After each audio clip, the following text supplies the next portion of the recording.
नमस्कार दोस्तों। 2 दिन पहले हमने देखा था कि जीडीएस की स्ट्राइक होने वाली है 4 अक्टूबर 2023 को। उसका नोटिस हमने देखा था कि नोटिस डिपार्टमेंट को दिया गया है। जीडीएस के यूनियन ने नोटिस इशू किया है कि 4 अक्टूबर 2023 को एक दिवसीय हड़ताल होने वाली है ग्रामीण डाक सेवकों की मांगों को लेकर। तो जितने भी ग्रामीण डाक सेवक कार्य करते हैं हमारे देश में, उन सबकी डिमांड्स है और डिमांड्स को बहुत बार हमने देखा है। तो आज भी उसी के एवज़ में जो स्ट्राइक है 4 अक्टूबर 2023 को, अभी आने वाले 4 तारीख को, उस दिन जो स्ट्राइक है उसी को लेकर, उसी को ध्यान में रखते हुए डाक विभाग ने अपील की है। हर बार की तरह जो अपील करता है डाक विभाग स्ट्राइक से पहले, कि स्ट्राइक न करने की। और इस बार कुछ स्पेशल है क्योंकि इस अपील के साथ साथ जो डिमांड्स है ग्रामीण डाक सेवकों की, उन डिमांड्स का जवाब भी दिया है डिपार्टमेंट ने। वो सब हम जवाब देखेंगे, एक एक करके रिप्लाई देखेंगे, एक एक डिमांड और उसका क्या रिप्लाई दिया है डिपार्टमेंट ने, वो सब हम इस वीडियो में देखने वाले हैं। ये सर्कुलर आप अपने स्क्रीन पर देख पा रहे हैं। अपील है ये 21 सितंबर 2023 को ये इशू हुआ है। कल का ही ये सर्कुलर है, कल ही ये इशू हुआ था। आलोक शर्मा जो डीजी है, जो डायरेक्टर जनरल है पोस्टल डिपार्टमेंट के, डाक विभाग के जो डीजी हैं, उन्होंने ये इशू किया है। और ये अपील क्यों की गई है तो मैंने बताया अभी आपको। 4 अक्टूबर 2023 को जो स्ट्राइक होने वाली है ग्रामीण डाक सेवकों की, उसी को ध्यान में रखते हुए, उसी को देखते हुए ये अपील की गई है। सबसे फर्स्ट लाइन अगर आप देखेंगे, this is with reference to notice number GDS dated 18/9/2023 regarding 1 day strike on 4 October 2023 call given by GDS union. वही मैं बता रहा था आपसे, 4 अक्टूबर 2023 को जो स्ट्राइक होने वाली है, जो नोटिस दिया गया है जीडीएस यूनियन द्वारा, उसको कैंसिल करने के लिए, उसको डिफर करने के लिए अपील की गई है डिपार्टमेंट ने। और उसके एवज में जो उन्होंने पॉइंट्स दिए हैं, देखिए सेकेंड पॉइंट में क्या लिखा है।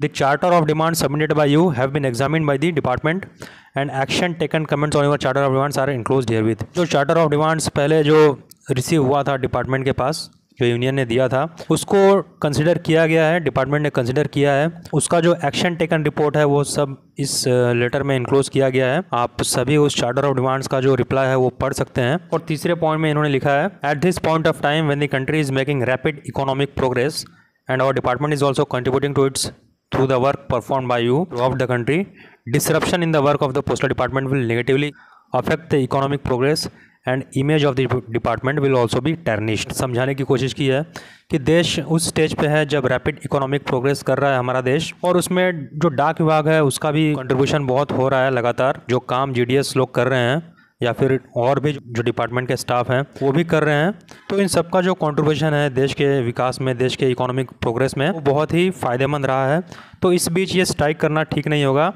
इससे डिपार्टमेंट की जो इमेज है वो भी ख़राब होगी और जो प्रोग्रेस है डिपार्टमेंट का उस पर भी आंच आने की संभावना है। इसलिए जो स्ट्राइक 4 तारीख को होने वाली है उसको विड्रॉ कर लिया जाए, उसको कैंसिल कर लिया जाए, उसको डिफर कर दिया जाए। देखिए लास्ट लाइन में लिखा है, I appeal to you withdraw the propose strike on 4 October 2023 in the interest of the country and the department. तो ये हमने देखा 3 पॉइंट में जो इन्होंने रीज़न दिया है कि क्यों आपको स्ट्राइक कैंसिल कर देना चाहिए। हम लोग देखेंगे नेक्स्ट पेज में जो डिमांड्स है ग्रामीण डाक सेवकों की, उसके बारे में डिपार्टमेंट क्या सोचता है, क्या क्या रिप्लाई दिया है डिपार्टमेंट ने, सब हम देखेंगे। तो आइए सेकंड पेज पे चलते हैं, नेक्स्ट पेज पे। देखिए सबसे पहला डिमांड है और सबसे इंपॉर्टेंट भी डिमांड इसको मैं मानता हूँ। देखिए, grant 8 works our and all benefits including pension. तो 8 घंटे का काम और पेंशन, जो बेनिफिट मिलता है पेंशन का, वो सबसे पहला डिमांड यहाँ पर दिया गया है। और उसके लिए जो रिप्लाई दिया गया है डिपार्टमेंट ने, देखिए क्या रिप्लाई दिया है।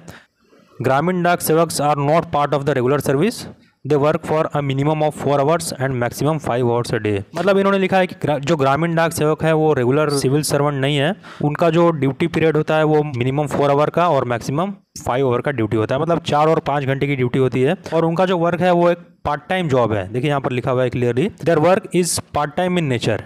और उनको सैलरी के जगह TRCA दिया जाता है, टाइम रिलेटेड कंटिन्यूटी अलाउंस। इसके बारे में मैंने बहुत बार बताया आपको, तो मुझे उतना डीप में जाने की ज़रूरत नहीं है। हालांकि आप समझ जाइए कि सैलरी के जगह पे TRCA दिया जाता है सभी ग्रामीण डाक सेवकों को। और उनका जो सर्विस है वो GDS conduct and engagement rule 2020 से गवर्न होता है, जो स्टैट्यूटरी नहीं है। और फिर उसके बाद इन्होंने जो सुप्रीम कोर्ट का डिसीजन आया था 1977 में, उसके एक डिसीजन का रेफरेंस दिया है। और उस डिसीजन में क्या जजमेंट आया था तो इन्होंने बताया है कि GDS are holder of civil post but outside the regular civil service. GDS civil post के होल्डर हैं लेकिन वो सिविल सर्विस के दायरे में नहीं आते। और दिल्ली के कैट कोर्ट ने भी एक डिसीजन सुनाया था GDS को लेकर। उसमें कैट ने रिजेक्ट कर दिया था GDS की मांगों को। GDS को जो सिविल सर्वेंट स्टेटस का दर्जा देना है उसको रिजेक्ट कर दिया था दिल्ली कैट ने। इसलिए GDS को सिविल सर्वेंट का स्टेटस नहीं दिया जा सकता। इन्होंने लिखा है, hence GDS cannot be conferred the status of the civil servant. लेकिन हाँ, एक 2021 में केस नंबर 1323 अगर आप देखें, उन्होंने इसका भी जिक्र किया है। देखिए यहाँ सबसे लास्ट लाइन में केस नंबर 1323/2021, ये national federation of postal employee है, जो एक यूनियन है जीडीएस की। उन्होंने इसको लेकर केस किया है दिल्ली हाई कोर्ट में। किसको लेकर? तो जीडीएस को सिविल सर्वेंट का स्टेटस देने को लेकर, और जो पेंशनरी बेनिफिट्स है और जो सारे रिटायरमेंट बेनिफिट्स है उन सब को लेकर। ये मैटर अभी जुडिशियल कंसिडरेशन में है, आप कह सकते हैं कि हाई कोर्ट में पेंडिंग है। अब देखिए सेकंड पॉइंट में immediate implementation of positive recommendation of the Kamlesh Chandra committee. Kamlesh Chandra committee का रिपोर्ट है, उसको इंप्लीमेंट करने के लिए बोला गया है। तो उसमें से आपको पता है बहुत सारे ऐसे पॉइंट्स हैं जो कंसिडर किए जा चुके हैं, जो ऑलरेडी कंप्लीट किए जा चुके हैं कमलेश चंद्र कमेटी रिपोर्ट के, लेकिन बहुत सारे ऐसे भी है जो अभी पेंडिंग है, जिसको कंसिडर नहीं किया जा रहा है डिपार्टमेंट द्वारा, या फिर जो कंसर्न मिनिस्ट्री है वो भी अप्रूव नहीं कर पा रही है कमलेश चंद्र कमेटी रिपोर्ट के कुछ पॉइंट्स को। उसमें से सबसे पहला क्या है, जो ग्रुप इंश्योरेंस है वो 5 लाख करने को बोला गया है, जो कि अभी पेंडिंग है। और जो ग्रेचुइटी है वो भी 5 लाख करने के लिए बोला गया है, लेकिन ग्रेचुइटी अभी 1.5 लाख ही है, 1.5 लाख मिलता है। 5 लाख ये भी अभी पेंडिंग है। और carry forward and encashment of paid leave up to 180 days, ये भी अभी पेंडिंग है, इसको भी पूरा नहीं किया गया है। और लास्ट में है provision of medical facilities to GDS and their family members. तो इन चारों पॉइंट्स को लेकर जवाब दिया गया है। डिपार्टमेंट ने क्या बोला है, देखिए एक एक जवाब दिया है। The proposal is at the advance stage of processing. जो हमने ग्रुप इंश्योरेंस की बात की 5 लाख की, तो एक एडवांस स्टेज पे है, वो जल्द पूरा होने की उम्मीद है, ऐसा यहाँ पर लिखा है। और ग्रेचुइटी की हमने बात की, तो ग्रेचुइटी 1.5 लाख कंसिडर कर दिया गया है 60 लाख से बढ़ाकर, लेकिन 5 लाख के लिए जो फाइनेंस मिनिस्ट्री है उन्होंने अप्रूव नहीं दिया है ये 5 लाख को लेकर। और तीसरा क्या था, जो 180 दिन का इनकैशमेंट की सुविधा थी, ये भी अभी नहीं दिया गया है। हालांकि इसको मिनिस्ट्री ऑफ फाइनेंस में दिया गया है, लेकिन वो रिजेक्ट हो गया है। यहाँ देख सकते हैं। अब सी पॉइंट में देखिए, The Kamlesh Chandra Committee recommendation to grant of 30 days leave per annum to GDS was not agreed to by the department.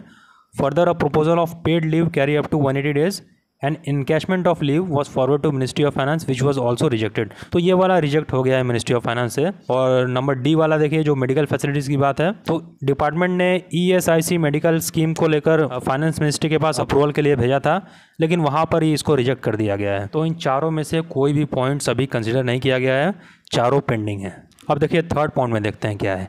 Increase GDS and department contributions to SDBS, जो सर्विस डिस्चार्ज बेनिफिट स्कीम है, 3% से बढ़ाकर 10% के लिए करने के लिए बोला गया है। जो कॉन्ट्रीब्यूशन बढ़ाने के लिए बोला गया है वो भी एक डिमांड है, लेकिन वो अंडर कंसिडरेशन लिखा गया है, मतलब वो भी अभी पेंडिंग है। और फोर्थ पॉइंट में देखिए, जो इंसेंटिव स्कीम है, जैसे RPLI, PLI और जो IPPB का काम करते हैं, उसके लिए भी इंसेंटिव मिलता है, वो वर्कलोड में शामिल नहीं है, जिसके वजह से 5 घंटे से ज़्यादा काम जीडीएस के लिए नहीं बन पाता है। तो वो वर्कलोड में शामिल करने के लिए बोला गया है। और जो इंसेंटिव है उसको, उस पर जो इंसेंटिव मिलता है उसको हटाने के लिए बोला गया है। तो उस पर क्या रिप्लाई दिया है, देखिए, it may not be feasible to include the work done by GDS on incentive basis in the workload at present.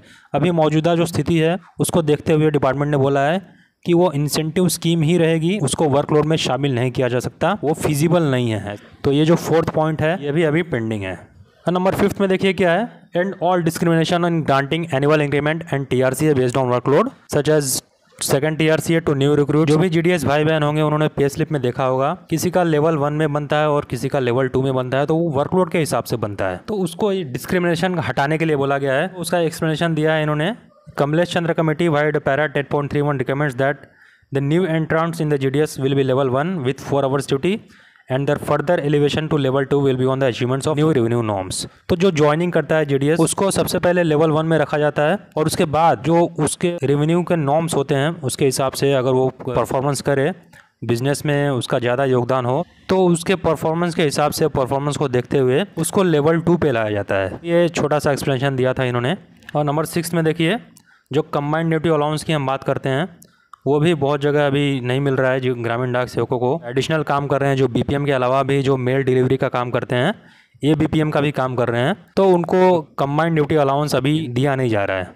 हालांकि कुछ सर्किल्स ने दिया भी है, लेकिन बहुत जगह ऐसे है जहां पर कंबाइंड ड्यूटी अलाउंस नहीं दिया जा रहा है, लेकिन डुअल ड्यूटी ली जा रही है GDS BPM से, ABPM की भी, या फिर जो जहां पर ABPM है वो BPM का भी काम कर रहे हैं, लेकिन उनको कंबाइंड ड्यूटी अलाउंस नहीं दिया जा रहा है। तो इन्होंने एक सिंपल सा एक लेटर का रेफरेंस दिया है। The issue of combined duty allowance has already been examined in consultation with the ministry of finance and implemented vide OM number इतना। तो लेटर का रेफरेंस दिया है कंबाइंड ड्यूटी अलाउंस को लेकर, उसके क्या इंस्ट्रक्शंस है, कैसे ड्यूटी करना है तो उसको देना है, किस स्थिति में देना है, किस स्थिति में नहीं देना है। ताकि इस पर मैंने डिटेल वीडियो भी बनाया था कंबाइंड ड्यूटी अलाउंस को लेकर, आप देख सकते हैं उसको। और 7th पॉइंट में देखते हैं, absorb all casual labours in postal and RMS officers in vacant GDS post as one time measure. तो ये जो कैजुअल लेबर काम करते हैं आरएमएस में या फिर पोस्टल में, उनको as a vacant GDS post treat किया जाए। तो उसके बारे में इन्होंने बताया कि वो अभी एग्जामिनेशन में है, अंडर कंसिडरेशन है, उसको अभी देखा जा रहा है। हालांकि जो ऐसे कैजुअल लेबर हैं जिन्होंने 3 साल कंप्लीट कर लिया है, उनको टेम्पोररी एमटीएस एम्प्लॉय का दर्जा दिया जा चुका है और उनको जो सुविधा मिलती है, जो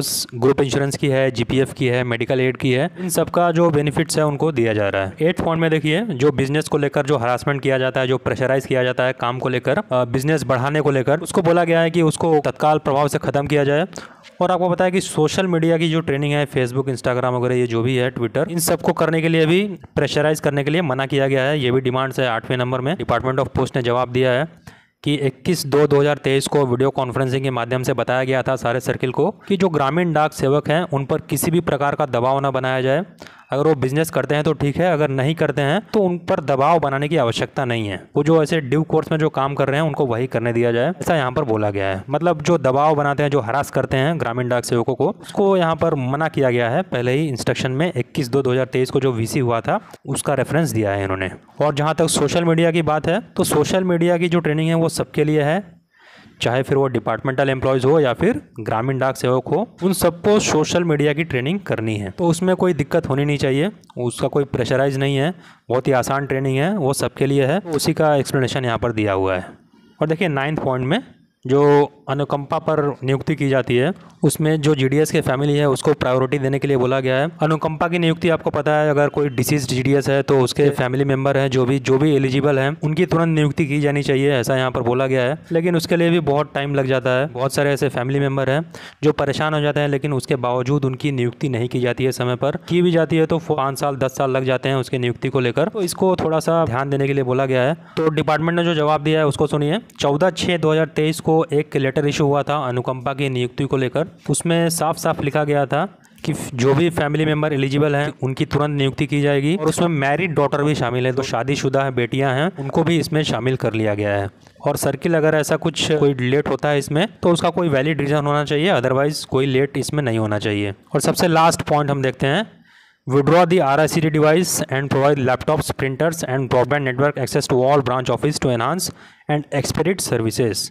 जो RICD डिवाइस है आपको पता है उसमें नेटवर्क नहीं होता है, उसको हटाने के लिए बोला गया है पूरी तरह से। और उसके बदले में जो लैपटॉप है, प्रिंटर है और ब्रॉडबैंड जो नेटवर्क है, ऐसा नेटवर्क सिस्टम ब्रांच ऑफिस में लगना चाहिए ताकि जो बिजनेस के सर्विसेज हैं वो बहुत तेज़ी से काम हो सके।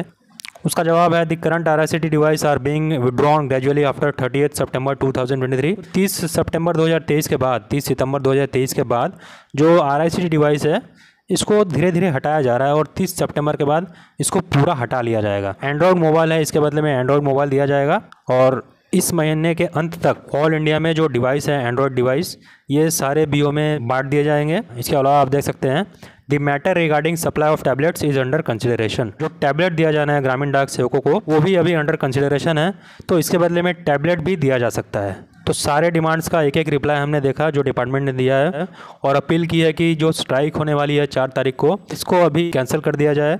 और जो देश की इकोनॉमिक प्रोग्रेस है और डिपार्टमेंट के कंट्रीब्यूशन को देखते हुए इस स्ट्राइक को डिफर कर दिया जाए। और जो डिमांड्स जो मांगे थी जीडीएस की, उसका एक एक रिप्लाई भी डिपार्टमेंट ने दिया है। और आप इससे कितने संतुष्ट हैं जवाबों से, आप कमेंट बॉक्स में बता सकते हैं। तो आज के वीडियो में इतना ही, मिलेंगे नए अपडेट के साथ।